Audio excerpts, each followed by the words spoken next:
जुलाई में जब भारी बारिश होती है, एक रात में तापमान 30 डिग्री गिर गया और खिड़की के बाहर बर्फ गिरने लगी। मैं एक फूड ब्लॉगर हूँ और मेरा काम फूड लाइव स्ट्रीमिंग है। उस दिन जब मैंने लाइव स्ट्रीम बंद की तो देखा कि बाहर दोपहर के 2 बजे थे, लेकिन आसमान काले पर्दे से ढका था। मैंने फ़ोन निकाला और अगले हफ्ते के मौसम की जांच की। तापमान तेज़ी से गिर रहा था और भी गिरने के संकेत थे। मेरे मन में कुछ अनजाना सा डर था। बाहर की भारी बारिश अभी भी नहीं रुकी थी। बारिश खिड़की पर जोर से बज रही थी, जैसे अनगिनत ड्रम बज रहे हों।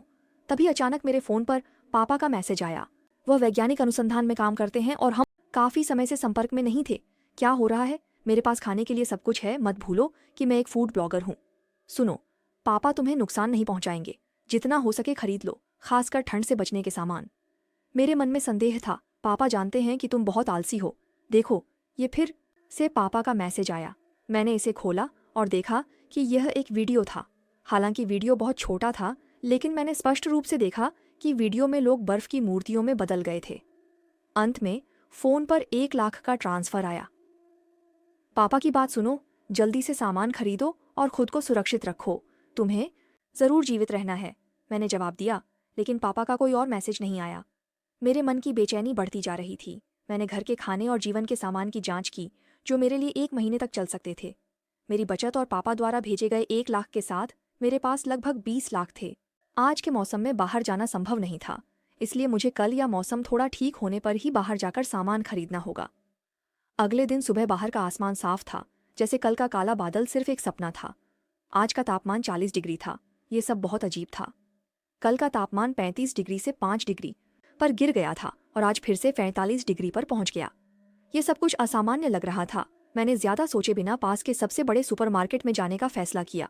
सुपरमार्केट में स्टॉक ज्यादा नहीं था, इसलिए मैंने पहले से 20 बैग 15 किलो चावल, 50 बोतल पैक्ड मिनरल वाटर, 10 बॉक्स बोतल बंद पानी खरीदा। बाकी सामान के लिए मुझे सुपरमार्केट से डिलीवरी का इंतजार करना होगा। जब मैं सामान का भुगतान कर रहा था तो मालिक ने हंसते हुए पूछा कि मैं इतना सामान क्यों खरीद रहा हूँ। मैंने पहले देखी कई जॉम्बी फिल्में और सर्वनाश उपन्यासों के बारे में सोचा। हमारी कंपनी हाल ही में एक चैरिटी इवेंट आयोजित कर रही है। ये सभी चीज़ें दान के लिए हैं। सामान खरीदने के बाद मैं दवा की दुकान पर गया और बड़ी मात्रा में सामान्य दवाएं खरीदी। सौभाग्य से मैं शहर से दूर एक अलग घर में रहता हूँ। अगर वास्तव में सर्वनाश आ गया तो ईंधन का भंडारण भी बहुत महत्वपूर्ण है। मैंने ऑनलाइन एक व्यापारी को पाया जो बड़ी मात्रा में कोयला बेचता है। नमस्ते, मैं आउटडोर बारबेक्यू का ठेका लेता हूँ। अगर मैं 600 बॉक्स कोयला खरीदूं तो इसे सबसे देर से कब तक डिलीवर किया जा सकता है? 600 बॉक्स? हम अभी तक बंद नहीं हुए हैं।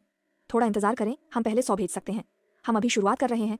अगर आपके कोयले अच्छे हैं तो हम भविष्य में भी आपसे ही खरीदेंगे। मैंने अपने इरादे जाहिर किए।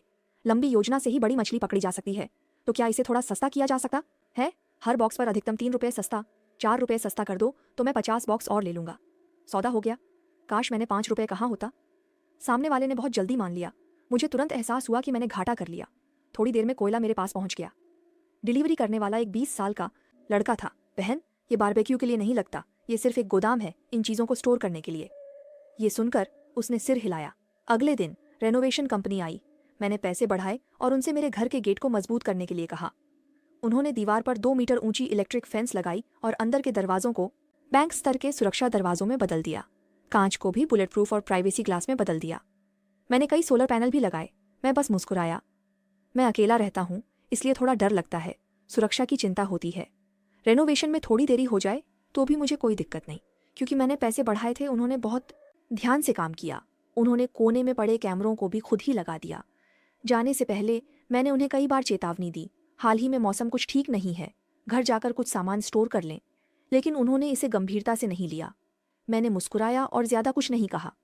ये सब करने के बाद मैंने एक गहरी सांस ली और सोफे पर गिर पड़ा। एक और दिन बीत गया। सुपरमार्केट की ट्रक मेरे घर के सामने आ गई। उन्होंने मेरे लिए सभी सामान आंगन में रख दिए। सुरक्षा के लिए मैंने खुद ही सामान को कमरे में ले जाने का फैसला किया। अगले कुछ दिनों में मौसम असामान्य रूप से गर्म रहा। लगातार उच्च तापमान के कारण सड़कें खाली थीं। मैंने घर के सामान की जांच की और थोड़ा संतोष महसूस किया। 20 बैग चावल, 50 बोतल पानी, 10 बॉक्स बोतल बंद पानी, 4 डबल डोर फ्रिज जिनमें फल, सब्जियां और मांस भरा हुआ था। कोने में 6 jacket, 60 heat pack, 20 hot water bag, 50 power bank और कुछ लंबे समय तक स्टोर की जा सकने वाली सब्जियां थीं। ये चीज़ें मुझे अच्छी तरह से जीने के लिए पर्याप्त होनी चाहिए। मुझे नहीं पता कि सर्वनाश कब आएगा। फिलहाल मैं सिर्फ इंतज़ार कर सकता हूँ।